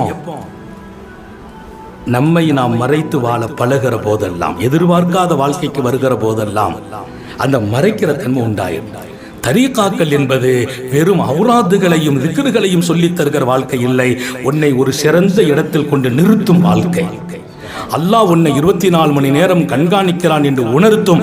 இன்னொரு பக்கம் அல்லாவின் பார்வைக்கிலேயே நீ நடமாடி கொண்டிருப்பாய். உன்னை யாரும் தொடுவதற்கு அல்லாஹ் அனுமதிக்கவே மாட்டான். அவன் தொட்டு தொட்டு பார்ப்பான், அடித்து பார்ப்பான், சோதித்து பார்ப்பான். இன்னொருத்தர் உன் கிட்ட வர்றதுக்கு அவன் அனுமதிக்க மாட்டான். அவன் தொடும்போது நீ ஏத்துக்கணும் இல்லையா? அவன் அடிக்கும்போது தாங்கிக்கிறணுமா இல்லையா? அவன் மறைந்தவன். அதே சமயம் நம் கண்முன்னால் அவனை நிறுத்தணும்னு சொன்னவங்க முஹம்மது ரசூலுல்லாஹ். அவன் மறைந்தவன் என்பதில் மாற்று கருத்து இல்லை. நம் கண்முன்னால் அவனை நிறுத்தணும். நம்முடைய தியானத்தில் முராகபான் ஒன்று இருக்குது, முஷாஹதான் ஒன்று இருக்குது. ரொம்ப நெருங்கி வர்றவங்களுக்கு தான் முஷாஹதாவை கொடுக்கிறது. முராகபாவே நிறைய பேருக்கு இன்னும் அப்படியே தான் இருக்குது. முராகபானா அல்லாஹ் என்ன பார்க்கிறான், அவனோடு நான் இருக்கிறேன் அப்படின்னு உட்காரு. எந்த எண்ணமும் உள்ள வர விடுறது இல்லை, எந்த சிந்தனை வர விடுறது இல்லை. நான் ரொம்ப நாளைக்கு முன்னால் சொல்லியிருந்தேன். ஒரு பெரிய சூஃபி மகான் சொன்னாங்க, நான் முராகபாவை எங்கிருந்து கற்றுக்கிட்டீங்கன்னு கேட்டாங்க. ரொம்ப காலத்துக்கு முந்தி சொன்ன ஞாபகம் இருக்கு. நான் ஒரு பூனைகிட்ட கற்றுக்கிட்டேன்னாங்க. முராகபா எங்கே கற்றுக்கிட்டீங்கன்னு பூனைகிட்ட கற்றுக்கிட்டேன்னாங்க. பூனைகிட்டையா? ஆமாம். அந்த பூனை தன்னுடைய லட்சியத்தை அடைவதற்கு அது காத்திருக்கும் எலியை பிடிக்கிறது. எலி அங்கங்கும் ஓடிட்டு இருக்கும், அதை பிடிக்கிறதுக்கு அந்த பூனை இருக்கும். எப்படி இருக்கும் தெரியுமா? அசைவற்று இருக்கும், அமைதியா இருக்கும், மூச்சை கூட அடக்கி விடும். மூச்சை கூட. ஏன்னா தூரத்துல பூனையினுடைய மூச்சை உணர்ற தன்மை அல்லாஹ் எலிக்கு கொடுத்திருக்கான். எலிய வாழ வைக்கணும்னு ஆசைப்பட்ட என் ரப்பு அந்த வாய்ப்பை கொடுக்குறான். எலியும் என் ரப்புக்கு பெரிய விஷயம். எலிக்கு அவன் ஹயாத்தை கொடுத்தான், அதை ஹயாத்தை பாதுகாக்கிறதுக்கு ஒரு நசீபையும் கொடுக்கிறான். அதை அடிச்சு வாழ்கிற பூனைக்கு முன்னால பூனைக்கு ரிஸ்க கொடுக்கணும், அது ஒரு காரியம். எலிக்கு ஹயாத்தை கொடுக்கணும். அல்லாஹ் அந்த எலி எப்படி கொடுக்கிறான்? பூனை மூச்சு விட்டா அந்த எலிக்கு உணருமா? இங்க நம்ம இந்த ரூம்ல பூனை இருக்குதுன்னு எலி தெரிஞ்சுக்கணும். நமக்கே தெரியாது நம்ம ரூம்ல பூனை இருக்கிறது, அது எலிக்கு தெரியும். அவன் எங்க இருக்கிறான், அவனை எங்க அறிஞ்சிக்கிட்டோம். அவனை அறிவதற்கு நான் சொன்ன மாதிரி 30 வருஷ காலம் எல்லாம் 30 வருஷம் தான் கேட்கிற அளவுக்கு ஒரு பெரிய இடத்தை சாலிகங்கள் பெற்றார்கள். நமக்கு இது மாதிரி ஒரு மஜ்லிஸ்ல ஒரு மணி நேரம் 6 மணி நேரம் ஏதோ அல்லாஹ் அவனை நினைவு கூறுகிற ஒரு வாய்ப்பை நம்ம நாவல போட்டு அவன் பேசுறான். இதெல்லாம் ஒரு எழுதி வச்சு திட்டமிட்டெல்லாம் பேசுறது முடியாது. ஒரு கொஞ்ச நேரம் அல்லாஹ் விரும்புறான். அந்த ஆட்கள் வந்துட்டாங்க, நம்மளை தேடி வந்துட்டாங்க. இங்கிருந்து இவங்க எதையாவது சுமந்துட்டு போகணும் ஆசைப்படுறான். ரப்பே அந்த ஆசை நீ நிறைவேற்றி வைப்பாயாக. உன்னையே சுமந்துட்டு போகணும். போராட்டம் இல்லாத வாழ்க்கை எங்களுக்கு இல்லவே இல்லை. மதரசாவுக்கு போனா அங்க போராட்டம், வீட்டுக்கு வந்தா வீட்டுல போராட்டம், பிள்ளைகளை பார்த்தா போராட்டம், மனைவியை பார்த்தா போராட்டம், எல்லாத்தையும் சரியா நடந்தாலும் போராட்டம் தான் வாழ்க்கை. நான் அடிக்கடி சொல்றது, வீட்டில் போய் ரசூல் ஸல்லல்லாஹு அலைஹி வஸல்லம் மனைவியர்கள்ட்ட கேளுங்க, நான் ஒரு நல்ல கணவன் சொன்னாங்க. நிறைய கல்யாண கூட்டத்தில் பேசியிருக்கேன். ஏன்னா எனக்கு பயமா இருக்கு என் மனைவிட்ட கேளுங்கன்னு சொல்றது. என் மனைவியர்களை கேளுங்க, நான் ஒரு நல்ல கணவன் சர்க்கார் ஆலம் ஸல்லல்லாஹு சொன்னாங்க. அதான் சுன்னத்து. இன்னைக்கு மனைவியர்கள் அப்படிதான் வச்சிருக்கிறோம். அவங்கள்ட்ட நம்ம கேட்க வேண்டியது இல்லை, நம்ம நல்ல கணவனாகவே வாழ்கிறோம், வாழ்க்கையை தருகிறோம், மகிழ்விக்கிறோம். பெருமானார் எங்கேயெல்லாம் நின்று வாழ்ந்தார்கள் அங்கே நின்று வாழ்கிறோம். ஏன்னா வேற வழி இல்லை, வேற யாரையும் பார்த்து வாழ்ந்தா அது தோத்து போயிடுவோம், எல்லாம் தெரிகிறது. ஆனால் நம்பிக்கை பிறக்கிறது இல்லை. அவங்கள்ட்ட கேளுங்க, அவங்க என்னை பத்தி நல்ல செய்தான் சொல்லுவாங்கன்ட்டு நமக்கு நம்பிக்கை வரல. காரணம் என்னன்னா அவங்க ரிசல்ட் எப்படி சொல்லுவாங்கன்னு தெரியல. எல்லாருக்கும் அப்படிதான் இருக்கும்னு நினைக்கிறேன். நீ சிரிக்கிறது பார்த்து விளங்கிட்ட அப்படிதான் இருக்கும். நமக்கு நம்பிக்கையுள்ள சொல்ல முடியாது. போராட்டம் தான் வாழ்க்கை. அதனால என் மனைவி அப்படி சொல்ல மாட்டாங்கிறா தப்பா நடக்க முடியுமா? முடியாது. நான் தப்பா நடந்தேன்னா காலவ சுன்னத்த நபி இமாம் கசாலி சொல்வார், உன் மனைவியை மன் சப்ப ஜௌஜதஹு ஃபகத் காலவ சுன்னத்த ஹபீபிஹி. ஒருவன் தன் மனைவியை திட்டினால் அவன் நபியின் சுன்னத்துக்கு மாறு செய்து விட்டான். இமாம் கசாலி எழுதுகிறார், ஏன் நபி தன் மனைவியை திட்டியதே இல்லை. நீ திட்டுமா என்றால் நீ சுன்னத்துக்கு கிலாப் பண்ணுகிறாய், மாறு செய்கிறாய். எத்தனை அழகான வாழ்க்கை அல்லாஹ் அன்னலாரை வைத்து நமக்கு கற்றுக் கொடுக்கிறான். இந்த வாழ்க்கைக்குள்ளால் நான் நின்று வாழ முனைகிற போதெல்லாம் என் ரப்பு என்னை பார்த்து அவன் ரசிக்கிறான். நான் தான் ரப்ப ரசிக்கணும். என் ரப்பு என்ன ரசிக்கிறான், என் ரப்பு என்ன ரசிக்கிறான் நான் விளங்குறதுக்கு 30 வருஷம் தேவைப்படுது. அவன் எங்க இருக்கிறான், எப்படி ரசிக்கிறான், அவன் ரசிப்பது நம்மை போலவா இல்லை அவனுக்குண்டு? நான் அடிக்கடி சொல்றது, நம்ம தகுதிக்கு நம்ம அமல் செய்யணும், நம்ம தகுதிக்கு அமல் செய்யணும், நம்ம தகுதிக்கு அவனை நெருங்கணும், நம்ம தகுதிக்கு அவனை கேட்கணும், நம்ம தகுதிக்கு அவனோடு நம்முடைய முழு பண அர்ப்பணிப்பை கொடுக்கணும், நம்ம தகுதிக்கு நாம எல்லாம் செய்யணும். அவன் தகுதிக்கு அல்லாஹ் நம்மை தூக்கி விடுவான். அவன் தகுதியை நீ எங்க அளவிட முடியும்? அவன் அரிசி எப்படி என்னால வர்ணிக்க முடியல. ஸல்லல்லாஹு அலைஹி வஸல்லம் சொன்னாங்க, அரிஷ குறித்து சொல்ற ஒரு வார்த்தை, குர்சியை குறித்து சொன்ன வார்த்தை, 7 பூமியையும் ஒன்னா சுருட்டி 7 பூமியையும் ஒன்னா சுருட்டி அவன் அரிசுக்குள்ள குர்சிக்குள்ளே கொண்டு போட்டுட்டோம்னா அது அந்த 7 சீட்டை சுற்றி போட்ட மாதிரி கிடக்கும். ஒரு 7 சீட்டு 7,000 ரூபாய் தாளை மடிச்சு உள்ள போட்டா ஒரு பெரிய அண்டாவில் அது ஒரு ஓரத்தில் கிடக்கிற மாதிரி அல்லாஹ்வுடைய குர்சி இருக்குதே, அவன் சிம்மாசனம் இருக்கிறதே, அது எத்தனை பெரியது. 7 பூமி 7 வானத்தை சுருட்டி போட்டால் அதுல எங்கேயோ ஒரு மூலையில தான் அந்த 7 7 14 கிடக்கும்னாங்க. இதெல்லாம் எங்க விளங்க முடியும்? என் அறிவை கொண்டு நான் பார்த்தால் ஹிதாயத்து மட்டும் இல்லை, ஈமானே ஆபத்தில் போய் முடியும். இங்க எல்லாம் அறிவை கொண்டு பேசுற இடம் இல்லை. இஸ்லாத்துல 2 வகை இருக்குது, ஒன்று மாக்கூலி, இன்னொன்று மண்கூலி. சிந்திச்சு விளங்க வேண்டிய விஷயம், சொன்னா ஏத்துக்கிட்டு விளங்க வேண்டிய விஷயம். இதெல்லாம் ஏத்துக்கிட்டு அப்படி விளங்கணும். பெருமானார் சொன்னாங்க, அப்படி ஓகே. அப்படி விளங்கினவங்க அல்லாஹ்வுடைய பெரிய இடத்துக்கு போயிட்டாங்க, நெருக்கத்துக்கு போயிட்டாங்க. அல்லாஹ் அவங்கள தேர்ந்தெடுக்கிறான், அவங்கள பார்க்கிறான், அவங்கள ரசிக்கிறான். அல்லாஹ் ரசிக்கிறவர்களில் உங்க பேர் என் பேர் இடம் பெறணும். இது கேட்டு போகிற வாழ்க்கை அல்ல. கேட்டு கேட்டு அடுத்து கேட்க வேண்டும் என்ற உணர்வுகளை தூண்ட வேண்டிய ஒரு வாழ்க்கை. கேட்ட பின்னால் நான் என்னை ஆக்க வேண்டும் என்ற முயற்சியில் ஈடுபடுகிற வாழ்க்கை. அந்த முயற்சியில் 1000 தோல்விகள் வரும். அத்தனை தோல்விக்கு மேலால் நான் வெற்றியை நோக்கி பயணிக்கிற வாழ்க்கை. அந்த வெற்றிக்கு பின்னால் என் ரப்பின் அழகு கிடைக்கும், அன்பு கிடைக்கும், ஆதரவு கிடைக்கும். இன்னொரு பக்கம் என் ரப்பு என்னை பார்த்து சொல்வான், நீ வாழ்வதால் இந்த உலகத்தை அழிக்க மாட்டேன் என்பான். அந்த இடத்துக்கு போகணும். உலகத்தில் சிகரம் தொடுறதுன்னு ஒன்று இருக்குது. அல்லாஹ் நம்மளை சிகரம் தொட வைக்கிற ஒரு இடம் இருக்குது. இங்கே தொடுற சிகரம் எல்லாம் நாளைக்கு கீழே விழுந்துடும். அவன் தொட வச்சான்னா காலம் பூரா விழ முடியாது. லா தம்தஹனி பி குலுகின் கான ஃபீ கல்பி. ஒரு நாய்க்கு இருக்கிற குணத்தில் என்ன புகழ்கிறாய்? அல்லாஹ் இந்த குணத்தை நாய்க்கு வச்சிருக்கானே. அல்லாமா அபூ உஸ்மான் ஹியரி.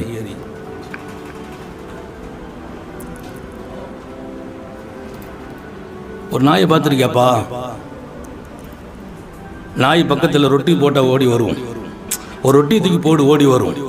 அது கிட்ட வரும்போது ஒரு கல்லை தூக்கி அடித்தா அது ஓடி போயிடும். ஒரு எலும்பு துண்டை போடுப்பா, கிட்ட வரும். ஒரு கல்லால் அடிச்சா அது ஓடி போகும். ரெண்டாவது எலும்பு தூக்கி காட்டு வரும். அப்புறம் கல்லை தூக்கி போட்டா ஓடும். மூணாவது அந்த எலும்பை காட்டு வரும். 2 தடவை இவன் கல்லால் அடிச்சானே, 2 தடவை விரட்டினானே, மூணாவது அது வராமல் இருக்காதுப்பா. நீ 100 தடவை கல்லால் அடிச்சு விரட்டிட்டாலும் 101வது தடவை எலும்பை காட்டினா அது வரும்பா. இந்த குணம் நாய்க்கு அல்லாஹ் படைச்சிருக்கான். நீ 2 நாள் சாப்பாடு இல்லைன்னு 3வது நாள் நான் கூப்பிட்டு நீ தந்ததுனால நான் ஒரு பெரிய குணம் உள்ளவன்னு நினைச்சுக்கிட்டியா? இதெல்லாம் ஒண்ணுமே இல்லை, என் ரப்பின் பார்வையில் என்றார். இப்படி பேசுறதுக்குன்னு ஒரு வாழ்க்கை கிடைக்கணும் இல்லையா? நம்மளை பெருசா பேசியே நம்ம பழக்கிட்டோம். நிறைய பேர் வீட்டம்மாவுக்கும் அவருக்கும் பிரச்சனையும் அதுதான். வருமா, எனக்குன்னு சில தன்மைகள்லாம் இருக்குது. என்னுடைய ஒரு முகத்தை நீ பார்த்துருக்க, இன்னொரு முகம் இருக்குது. அவ்வளோதான், காலம்பூரம் சண்டை தான் போட்டுக்கிட்டு இருக்கணும். அந்த அம்மா சொல்லிக்கிட்டே இருக்கு, அந்த முகத்தை காட்டுங்களா. அது இப்போ காட்ட மாட்டேன். இவர் என்னைக்கு காட்டுவார்? முகத்தா போனால் தான் அந்த முகம் தெரியும். மையத்தா இருக்கும் அந்த முகம் தெரிஞ்சது. பெருமானார் சொன்னாங்க, நம்முடைய அழகு இல்லைங்கிறதெல்லாம் மையத்தில் தெரியும். நம்ம எப்படி ரப்போடு நடந்தோம், நம்ம மோத்தா போயிட்டு அந்த முகம் வந்துடும். அந்த முகத்தை பார்த்து, அதனால தான் மையத்தை போய் முகத்தை பாருங்கன்னாங்க. முகத்தை பார்த்தா தெரிஞ்சிடும் இவங்க மக்பூலியத்தா இல்லையாண்டு. அல்லாஹ் கபூலியத்துடைய முகத்தை நசீபாக்குவாங்க. இதெல்லாம் கொஞ்சாட்ட பேசுறதா? குடும்பம் நல்லா இருக்குமா, அழகா இருக்குமா? நிறைய பேர் எனக்கு இன்னொரு முகம் இருக்குது, இன்னொரு முகம் இருக்குது. எங்கிட்டே ஒருத்தர் சொன்னார், அதற்கு என்னுடைய ஒரு முகம் தான் நீங்கள் பார்த்துருக்கேன். நான் சொன்னேன், அல்லாஹ் பாதுகாக்கட்டும் அந்த முகத்தை பார்க்கறதுக்கு. இதை பார்த்தே வருத்தமாக இருக்குப்பா. இந்த முகமே எனக்கு வருத்தமாக இருக்குதே, நீ இப்படி நடந்து கொண்டாயே. எங்கே வாழ்கிறேன், எங்கே நடக்கணும், எப்படி நடக்கிறேன்? என்னை கொஞ்சம் நான் லேசாக பார்த்துட்டேன், இன்னொருத்தரை கொஞ்சம் கீழே பார்த்துட்டேன். என் ரப்பு நான் எவ்வளோ பேர் இடத்துல இருந்தாலும் நம்ம என்ன அவன் பொறுப்படுது. லாயாபா அல்லாஹ் பிஹிம், லாயாபா அல்லாஹு பிஹிம். அவங்களை எல்லாம் பொருட்படுத்தவே மாட்டானா. நான் இன்னொருத்தர் கொஞ்சம் கீழே பார்த்து என்ன மேலே பார்த்துட்டு அல்லாஹ் பொருட்படுத்த மாட்டான். என்ன மேலே பார்க்கறதே தப்பு, அதை விட பெரிய தப்பு இன்னொருத்தர் கீழே பார்க்கிறது. இன்னைக்கு இந்த சமூகம் எங்கே அழிந்து போகிறது? குடும்பங்களில் எங்கே பிரச்சனை, சமூகத்தில் எங்கே இழுக்கு, ஜமாத்துகளில் ஏன் ஒற்றுமை குலைவுகள், நிர்வாகத்துக்குள்ளே ஏன் விவகாரங்கள், ஈகோ. நம்மளை பத்தியே பேசி பேசி அழிச்சிருங்க. அதை அழிப்பதற்கு இந்த மஜ்லிஸ்கள். இதை அழிச்சிட்டோம்னா நல்லாயிடும். அல்லாமா அப்துல் குத்தூஸுல் முகத்தஸி பைத்துல் முகத்தஸில் சிறை பிடிக்கப்பட்டார். பைத்துல் முகத்தஸில் சிறை பிடிக்கப்படுகிறார். பெரிய முஹத்திஸ் அவங்க, ஹதீஸ்ல ஆழம் கண்டவங்க. அப்துல் கனியுல் முகத்தஸி ஜெயில இருக்கிறாங்க. அப்பா மனிதனமா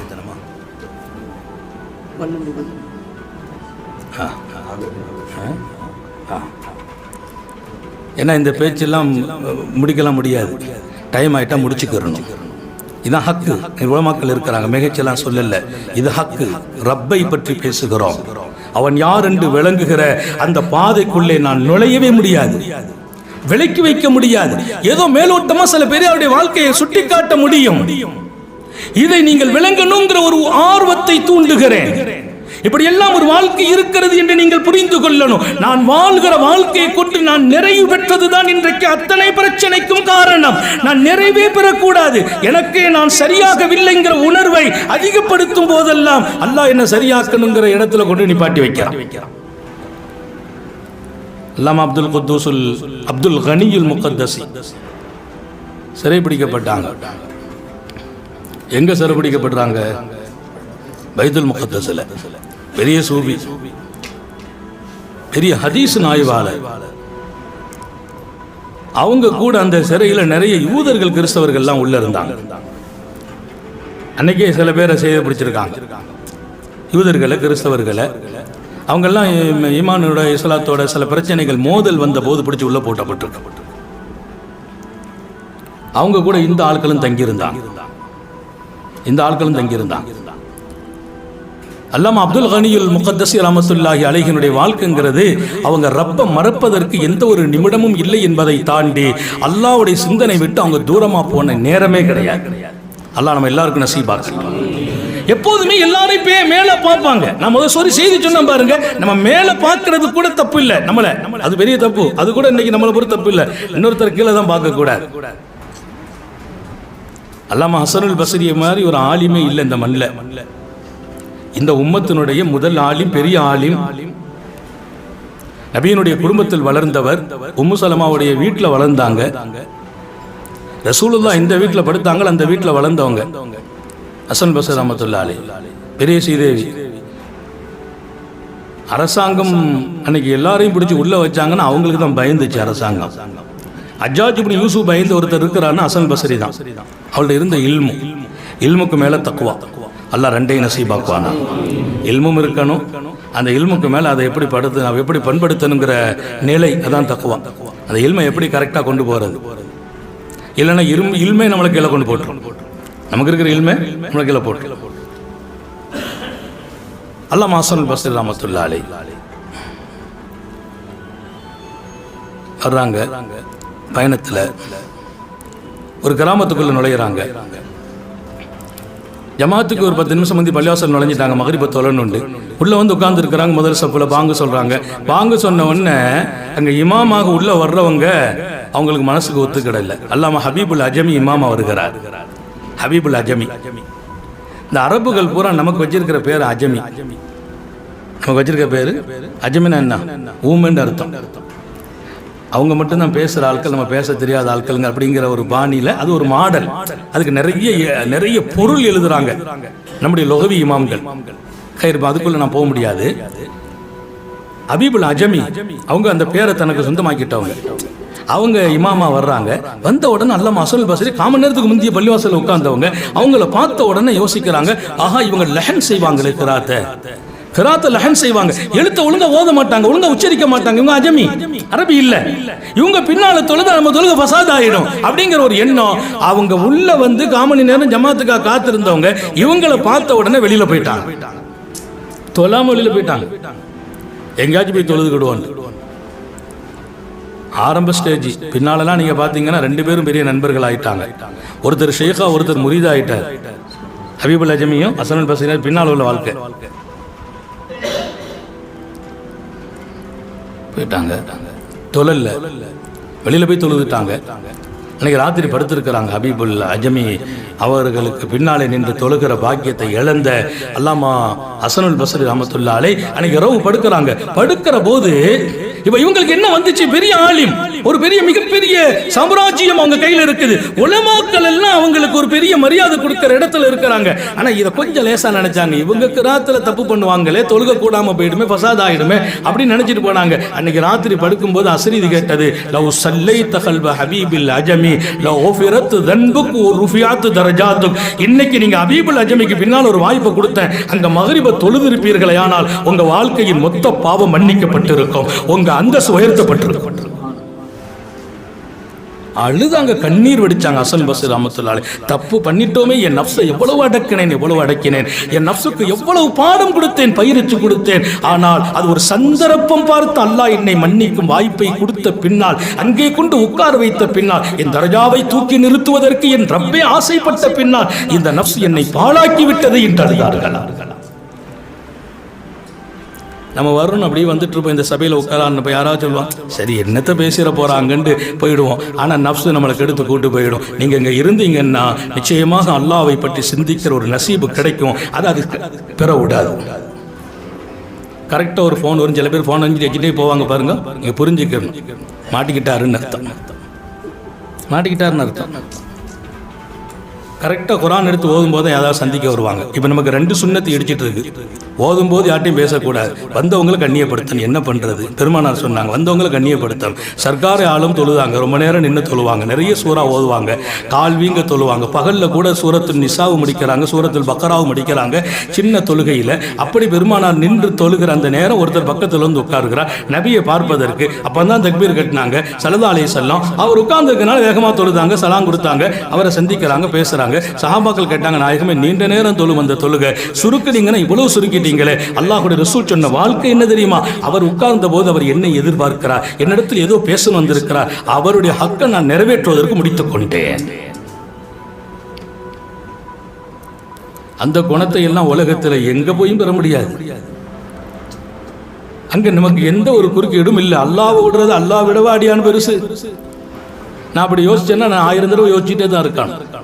இங்கே அல்லாஹ் முக்கியம். அவனுக்கு முன்னால் தக்பீர் கட்டியாச்சு, அவனுக்காக கட்டின தக்பீரை நான் அவுத்துட்டு இவரை கவனிக்கணுமா? இங்கே முஹம்மது ரசூலுல்லாஹ் சொன்னதுதான் வாழ்க்கை. இங்க நான் அல்லாஹ்வோட எப்படி நடக்கும் நபி இப்ப கற்றுக் கொடுத்ததான் வாழ்க்கை. இந்த அடியானை எப்படி பார்க்கணும் என் பெருமான் கற்றுக் கொடுத்ததான் வாழ்க்கை. இங்கே நான் ஷரியத்துக்குள்ள வேற எங்கேயும் போகக்கூடாது. இங்கே என் முன்மாதிரி முஹம்மது ரசூலுல்லாஹ். இதான் நம்முடைய தரீகா, இதான் ஷரியா.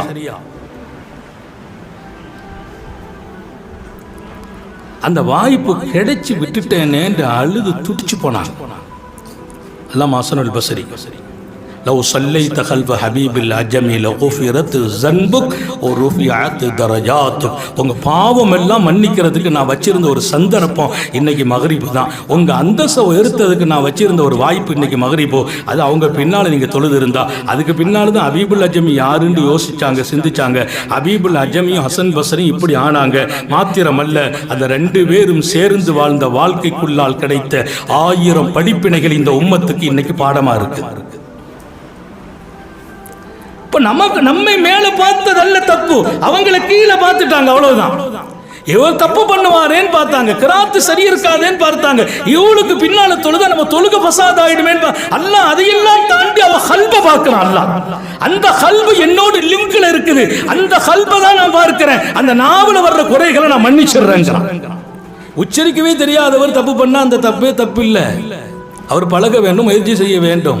இங்க கல்பு முக்கியம். நிறைய பேர் அழகா அற்புதமா கிராத்து, உச்சரிப்பு, தஜ்வீத் எல்லாம் கரெக்ட். கல்பு துன்யாவில் எங்கோ அசிங்கப்பட்டு கொண்டிருக்கும், அவர் ஓதிக்கொண்டிருப்பார். இங்கே கல்பு அழகாக இருக்கிறது, ஓதல்ல குறை இருக்கலாம். அல்லாஹ் பார்ப்பது அழகிய கிராத்தையாய் பரிசுத்த இதயத்தையா என்றால் அந்த பரிசுத்த இதயம், அந்த இதயம் கிடைத்தால் நான் எங்கோ சிறக்கிறேன். அல்லாஹ் உங்க எல்லாருக்கும் எனக்கும் தௌஃபீக் செய்வானாக. நான் நிறைவுபடுத்துவேன். அல்லாமா அப்துல் கனியுல் முகத்தஸ் ரஹ்மத்துல்லாஹி அலைஹி அப்பழுக்கற்ற மனிதர், ரப்ப மறந்த நேரம்ங்கிறது ஒன்று இல்லை. அல்லாஹ் நம்ம எல்லாருக்கும் நசீபாக்கட்டும். நம்ம அவனை நினைச்ச நேரத்துக்கு டைம் வச்சிருக்கோம். நான் தஹஜ்ஜத் தொழுதேன், அப்புறம் சுபஹ் தொழுதேன், அப்புறம் ஒரு 1/2 மணி நேரம் திக்ர் செய்தேன். இது அவனை நினைச்சுக்கிட்ட நேரம். அந்த நேரத்தில் கூட நான் அவன் கூட இருந்தேனா, திக்ர் மட்டும் செய்தேனான்னு தெரியல. திக்ர் செய்திருக்கேன், அவன் கூட இருந்தானா, என் கூட அவன் இருக்கிறது கன்ஃபார்ம். நான் நிறைய கூட்டத்தில் சொன்னேன், என் கூட அவன் இருக்கிறது கன்ஃபார்ம். ஒவ்வொருமாக்கும் ஐநமாக்கும், நீங்க எங்க இருந்தாலும் உங்க கூட நான் இருக்கிறேன்னு சொல்லிட்டான். அவன் உங்க கூட இருக்கிறான். இப்ப பேச்சு எது, கேள்வி எது? நம்ம அவன் கூட இருந்தோமா? அவன் நம்ம கூட இருக்கிறான், என் பக்கத்தில் இருக்கிறார், என்னை கவனிச்சுட்டே இருக்கிறார், என்னை பார்க்க மாட்டாராண்டு நான் எங்கேயோ பார்த்துட்டு இருக்கிறேன். அவர் பாவம் வருத்தப்பட்டு எஞ்சி போயிடுவார். அல்லாஹ் நம்ம கூடயே இருந்தான், கண்காணிப்பானான்னு பார்த்தான். நான் தக்பீர் கட்டினேன், என் முன்னால் நிற்கிறான், என்னை கவனிக்கிறான். அவன் பார்ப்பானா, என்னை சிந்திப்பானா, என்னை நினைவுக்கு கொண்டு வருவானா? கடைசி வரைக்கும் நான் அவனை நினைக்கவே இல்லை. அல்லாஹ் முடிவு பண்ணுவான், இவன் பக்கத்தில் நின்று நமக்கு பிரயோஜனம் இல்லையே. இன்னைக்கு நமக்கு பாதத் அப்படி இருக்கு, நம்ம திக்ர் அப்படி இருக்கு, நம்முடைய திலாவத், குர்ஆன் ஓதுதல் எல்லாமே. நான் என்னை குறித்தே பேசுகிறேன், நீங்கள் உங்களை குறித்தே சிந்திக்கணும். நான் எப்படி ஹஸரத் சொல்ற வாழ்க்கையில் எப்படி இருக்கிறேன் என்று நீங்கள் சிந்திக்கணும். நான் இப்படித்தான் இருக்கிறேன் என்பதை குறித்து நான் பேசிக் கொண்டிருக்கிறேன். நான் மாறுவதுதான் நோக்கம், இன்னொருவை மாற்றுவது நோக்கம் அல்ல. ஒவ்வொருவர்களும் அப்படி நினைப்பீர்களே, ஆனால் உங்களை கொண்டு லட்சோப லட்ச இருதயத்தை அல்லாஹ் அவன் நினைவால் ஹயாத்தாக்கி விடுவான். அங்கே ராத்திரி நேற்று இஸ்லாத்துக்கும் அவங்களுக்குள்ள பிரச்சனையில் கைதியாக பிடிக்கப்பட்டிருந்தாங்க யூதர்கள், கிறிஸ்தவர்கள். அன்றைக்கி ராத்திரி பூரா அல்லாமா அப்துல் கனியுல் குதூசியோடு ராத்திரி கழிச்சிட்டாங்க. காலை சுபு எப்போ தான் உதயமாகும்னு பார்த்துக்கிட்டு இருக்கிறாங்க. அதிகாலை பிறந்துச்சு, அவ்வளோ பேரும் ஓடி வந்தாங்க. அந்த யூதர்கள், கிறிஸ்தவர்கள் யார்கிட்ட வந்தாங்க? ஜெயில் வார்டன்ட்ட வர்றாங்க. வார்டனை பார்த்து சொன்னாங்க, நாங்கள் எல்லாரும் எங்களை விடுதலை பண்ணிடுங்க. என்னப்பா விடுதலை, என்ன பண்ண சொல்ற? விடுதலை பண்ணிடுங்க, இஸ்லாத்தில் பிரச்சனை தான், நாங்கள் உள்ளே வந்தோம், நாங்கள் எல்லாரும் முஸ்லீம் ஆகிட்டோம், எல்லாம் ஈமான் கொண்டுட்டோம். எப்படிப்பா முழுக்க முழுக்க விரோத உணர்வுகளை வெளியே காட்டி நீங்கள் எப்படி ஈமான் கொண்டீர்கள்? எங்கள் கூட உள்ள இருக்கிறாங்களே அப்துல் கனி, அவங்கள பார்த்தோம் களிமா கொண்டுட்டோம், அவங்கள பார்த்தோம் ஹிதாயத்துக்கு வந்துட்டோம், அவங்க கரம் பற்றி நாங்கள் ஈமானை ஏற்றுக்கிட்டோம், அவங்க தாவத்து கொடுத்தாங்களான்னு கேட்டாங்க. அவங்க உங்களை அழைச்சாங்களா? இஸ்லாத்துக்கு வரணும்னு கட்டாயப்படுத்தினாங்களா? இல்லை இல்லை இல்லை, அவங்க சொல்லவும் இல்லை, கூப்பிடவும் இல்லை. அவங்க எங்களை கண்டுக்கிடவும் இல்லை. அப்போ என்ன நடந்துச்சு? ராத்திரி பூரா அவங்கள பார்த்தோம், அவங்களுடைய இரவு வணக்கத்தை பார்த்தோம், தொழுகையை பார்த்தோம், அவர்கள் நின்றதை பார்த்தோம், ஓதியதை பார்த்தோம், பின்பு உட்கார்ந்ததை பார்த்தோம், கையை தூக்கியதை பார்த்தோம், அழுததை பார்த்தோம், கெஞ்சியதை பார்த்தோம், கேட்டதை பார்த்தோம். அவர்கள் கெஞ்சியதும் கேட்டதும் நின்றதும் அழுததும் எங்களை இப்படி மாற்றியது. நான் வாழ வேண்டும் என்றால் இப்படி ஒருவர் வாழும் தீனில் அல்லவா வாழ வேண்டும். எங்கே அவர் இருக்கிறார்? அவர் எங்கே இருக்கிறார்? ஜெயிலை ஜெயிலாகவா பார்த்தார்? இல்லை. அவர் ஜெயிலுக்குள் பட்ட கஷ்டங்களை உணர்ந்தாரா? இல்லை. அந்த கஷ்டம் குறித்து சிந்தித்தாரா? இல்லை. அவர் கேட்கிற துஆவிலையாவது இப்படி ஒரு கஷ்டத்தில் மாட்டிக்கொண்டேன் என்று கேட்கிறாரா என்று பார்த்தோம், அதுவும் இல்லை. அவர் கேட்ட துஆவை எங்களை வியக்க வைத்தது, நின்ற நிலை வியக்க வைத்தது, வடித்த கண்ணீர்கள் வியக்க வைத்தது. அவருக்குள் ஒரு வாழ்க்கை, அவருக்குள் ஒரு உணர்வு, அவருக்குள் ஒரு சிந்தனை, எல்லாம் மொத்தத்தில் இறைவன் அவர் கண்முன்னால் நிற்பதை கண்டோம். இங்கே எங்களுக்கு அவருடைய ஹாலத்தின் நிலை எங்களை அழைத்தது. நாங்கள் எல்லாரும் கலிமா சொல்லிவிட்டோம். ஒருவர் சிறைக்கு போன பின்னாலும் இந்த தரீகாவின் சூஃபிகளும் ஞானிகளும் அவர்களை பார்த்தவர்களுக்கு வெறுமனே வாழ்க்கையை கொடுக்கல, ஹிதாயத்தை கொடுத்துட்டாங்க. அந்த வாழ்க்கை உங்களுக்கும் எனக்கும் கிடைக்க வேண்டும். எல்லாம் அல்ல அல்லாஹ் தௌஃபீக் செய்வானாக. இந்த மஜ்லிஸை காரணமாக்குவானாக. இது வருஷத்துக்கு ஒருக்க நடக்குது. இப்போ நீங்கள் ஆசைப்படுங்க, இது 6 மாதத்துக்கு ஒருக்க கூட நீங்கள் நடத்தலாம். இல்லை இங்கே இன்னைக்கு நடக்கட்டும், இன்னும் 2 மாதம் கழிச்சு இன்னொரு இடத்துல நீங்கள் நடத்தலாம். ஏன் தெரியுமா? இது சாதாரணமானதல்ல. 1000 மஜ்லிஸுகளை போன்ற ஒரு மஜ்லிஸ் அல்ல. இங்கே என் ரப்பையே நான் சிந்திக்கிறேன், அவனையே பேசுகிறேன், அவனையே உணர்கிறேன். இன்னொரு பக்கம் அவனை எனக்குள்ளால் உண்டாக்கி கொள்கிற இடத்துக்கு நான் வந்துவிட வேண்டும். அப்படி ஒரு சிறந்த வாழ்க்கை இங்கே கிடைக்க ஏக இறைவன் அருள் புரிவானாக. இங்கே வந்திருக்கிற உலமா பெருமக்களினுடைய உயர்வான துஆவை அல்லாஹ் எல்லோருக்கும் நசீபாக்குவானாக. சோதனைகளிலிருந்து பாதுகாப்பானாக, கெட்ட முடிவுகளிலிருந்து பாதுகாப்பானாக. விடும் மூச்சும் எழும் பேச்சும் அவன் சிந்தனையாக்குவானாக. ஓடும் ரத்தம் அவன் இஷ்டில் கலந்து ஓட வைப்பானாக. அவனை மறக்கும் ஒரு வினாடி நமது வாழ்க்கையில் இல்லாமல் ஆக்குவானாக. இரவும் அவனாகுவானாக, பகலும் அவனாகுவானாக. நான் படுக்கையிலும் அவனை நினைக்க வாய்ப்பு வழங்குவானாக. என் உறக்கத்திலும் அவன் சிந்தனையிலேயே உருண்டு புரளச் செய்வானாக. உறக்கம் என்பது எனக்கு இன்னொரு சுகத்தை தரக்கூடாது, அவனோடு நான் இருக்கும் சுகத்தை தர வேண்டும். அந்த வாய்ப்பை வழங்குவானாக. அவனை ஓடுகிற போதும் நினைக்கிற போதும் நான் பெறுகிற பேரின்பம் அது நீடிக்க நிலைக்க தௌஃபீக் செய்வானாக. நாம் பெற்றெடுத்த நமது மக்கள் செல்வங்களை கண்குளிர்ச்சியாக்குவானாக. அவர்களின் இல்மில், ஈமானில், அமலில், ரிஸ்கில், அவன் தொடர்பில் அவன் பரக்கத் செய்வானாக. நமது பிள்ளைகளுக்கு பொருத்தமான ஜோடிகளை கொடுத்து திருமணங்களை நசீபாக்குவானாக. திருமண வாழ்க்கையில் அவங்க சங்கடப்பட அவன் அனுமதிக்காமல் இருப்பானாக. அவர்களுக்கும் அவங்க கணவன்மார்களுக்கும் இடையே அன்பை ஏற்படுத்தட்டும், பாசங்களை, நெருக்கத்தை ஏற்படுத்தட்டும், தௌஃபீக் செய்வானாக. அதற்கு குறுக்கே இன்னொருவர் வந்து அந்த அன்போடு விளையாடுவார்கள் என்றால் அதற்கு அவன் கருணை கொண்டு தடுத்து நிறுத்துவதற்கும் கையேந்துகிறோம் செய்வானாக. நமது பிள்ளைகளுக்கு குழந்தை பாக்கியங்களை வழங்குவானாக. தீனுக்கும் ஷரியத்திற்கும் மாத்திரமல்ல, அவனை உலகத்தில் அடையாளம் காட்டுகிற பிள்ளைகளை வழங்குவானாக.